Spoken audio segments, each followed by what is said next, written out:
Battery charger.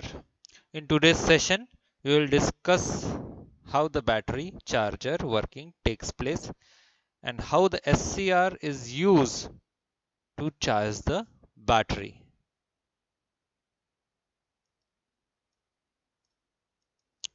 Before proceeding further, let us have a look on the circuit diagram of a battery charger.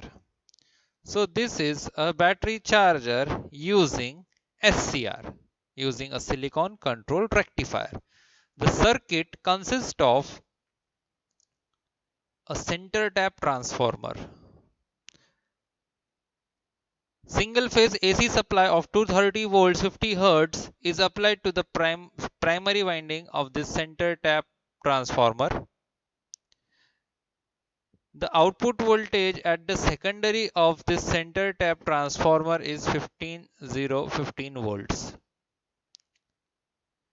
The secondary windings are connected with diodes D1 and D2. So these are rectifier diodes.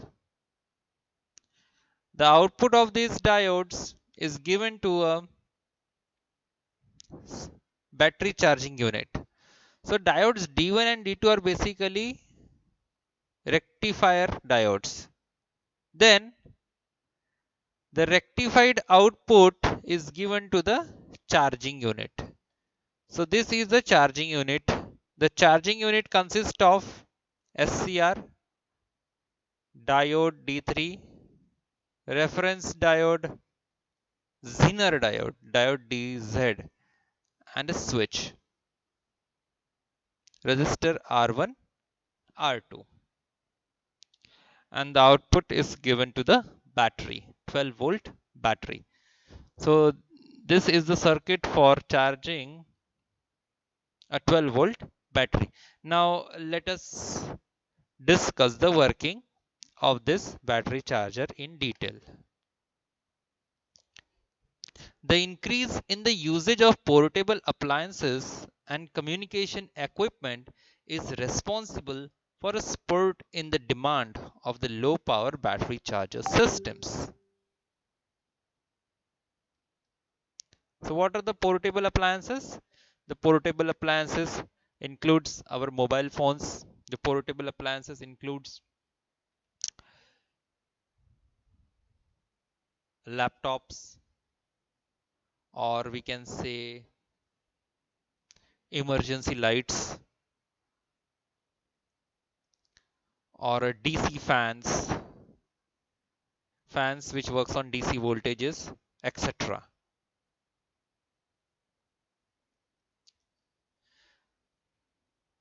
Now this automatic battery charging circuit is required to charge the battery which are used in the portable appliances. So this is the circuit diagram for the battery charging unit using the silicon control rectifier, or we can say SCR. A 12 volt discharge battery is connected here as shown in the circuit. So when switch S1 is closed, single phase 230 volts 50 Hz supply is stepped down, as it is a center tap step down transformer. The output is stepped down to 15 volts. Why it is called a step down? Because input is 230 volts and output is 15 volts. 15. If the rating is 15, then from end to end point, the total output voltage is 30 volt. And from diode D1 output to some reference point at zero potential, the output is 15 volts. So here it is 15 volts and here it is 15 volts. The diode D1 and D2 forms a center tap transformer based full wave rectifier. Due to this, a pulsating DC supply is appearing across the terminals P and Q. Let us look at again. Single phase AC supply is given to the primary of the winding of the center tap transformer. The center tap transformer has a specification of 15 volts, means at the first and the last terminal we will get a total output of 30 volts. Diodes are connected to each of the secondary winding with reference to zero potential. Hence the output at the terminals P and Q will obtain. Now as we are using these diodes with the center tap transformer, this forms a center tap full wave rectifier. So the rectified output means the DC pulsating DC output is obtained at the terminals P and Q. So when SCR1 is switched off, its cathode is held at the potential of discharged battery.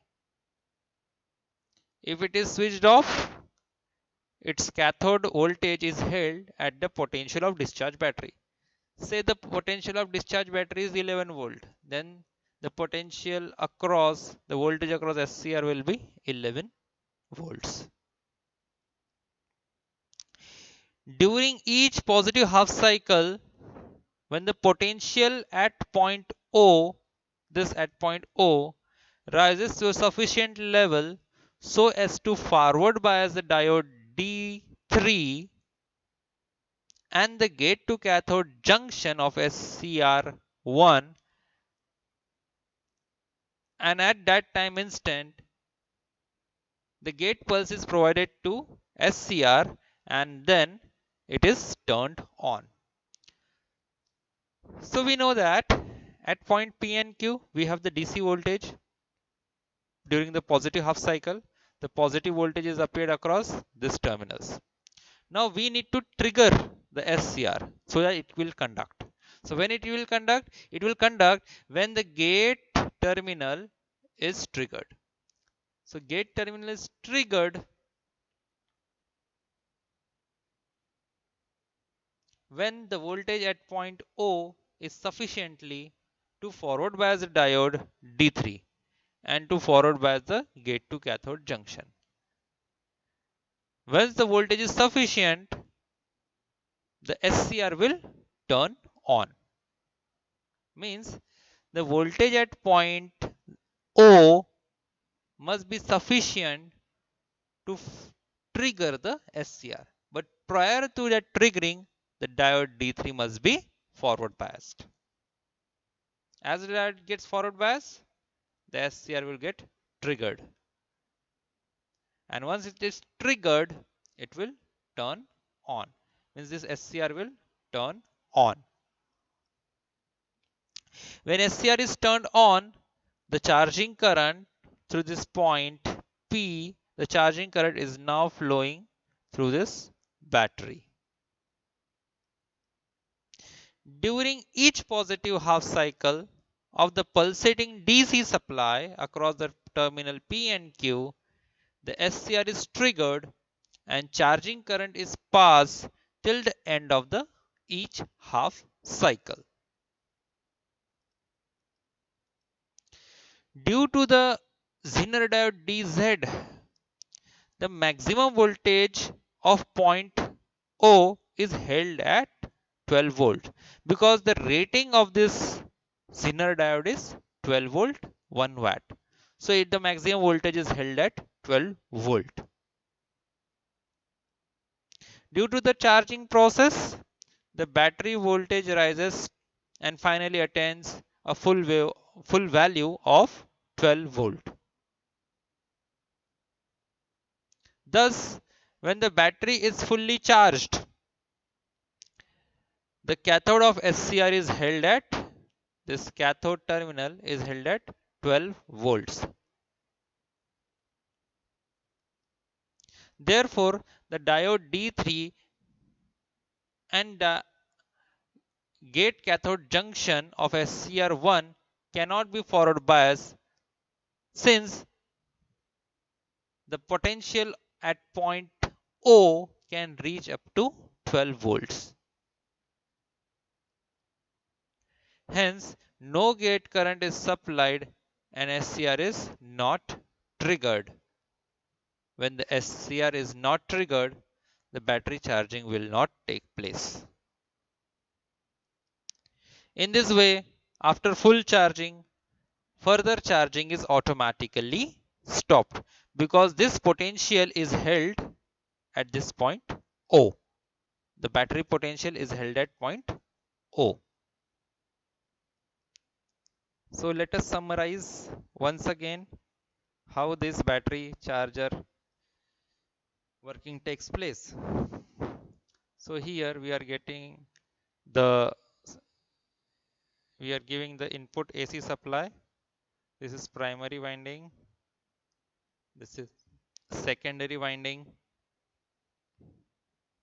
It is having 3 terminals.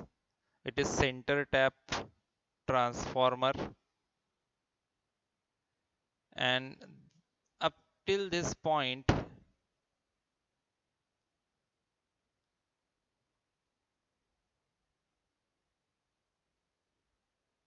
the circuit is full wave rectifier. Full wave rectifier. So at point P we will get the pulsating DC. Now you will see the timing waveforms. Consider this is the input sine wave. Now this sine wave is stepped down and the output, this pulsating output, is obtained at point P and Q. Voltage at point P and Q. We are getting the pulsating DC because of this rectifying action provided by this diode. So this is the circuit for center tap transformer full wave rectifier. Now at point P and Q we are having pulsating DC. So during each positive half cycle this SCR is getting forward biased. This SCR is getting forward bias, this SCR. So the current is now flowing through this SCR. But the SCR will not conduct the current. Why it will not conduct current? Because it is not having any triggering pulses. Now during the half cycle, positive half cycle, there must be a triggering pulse so that the current must be supplied to the battery and hence it can be charged. But during the positive half cycle, as the SCR is not triggered, although it is forward bias, but it is not triggered. So this current when flows through this diode D3, now the triggering pulse which is sufficient to trigger the SCR, okay, the SCR is triggered during this positive half cycle itself.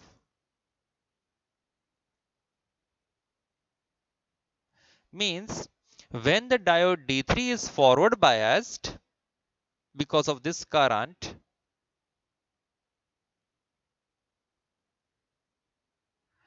this forward biased diode will trigger the SCR at this gate terminal. And once the SCR is triggered, the current is now flowing through this SCR anode to cathode, then resistor R2, and then it is charging the battery. The condition is that this switch must be closed. And the current will continue to flow till the positive half cycle. Again, when the forward bias voltage reduces to 0, the SCR will again turn off automatically. Because there is no forward bias voltage, SCR will be off. This process will continue for the next half cycle also. Again positive voltage, again the diode D3 is forward bias and SCR is triggered, and we will obtain the current which is flowing through this SCR R2 and it will keep on charging the battery. Now as the batteries keep on charging, This potential when reaches 12 volt as per this rated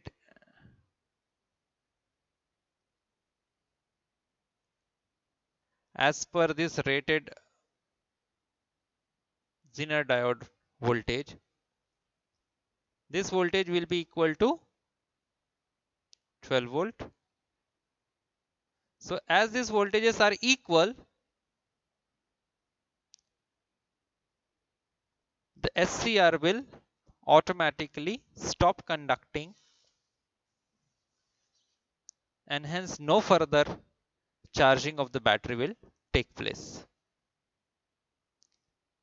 In this way, this battery charger using SCR works.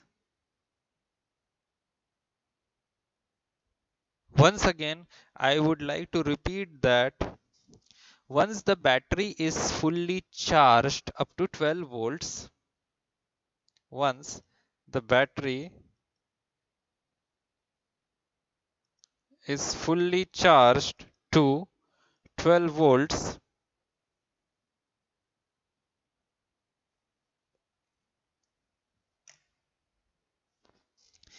the cathode is now at a potential of 12 volts. Okay. Now the cathode potential is 12 volt. This potential is 12 volts. Both the potentials are equal.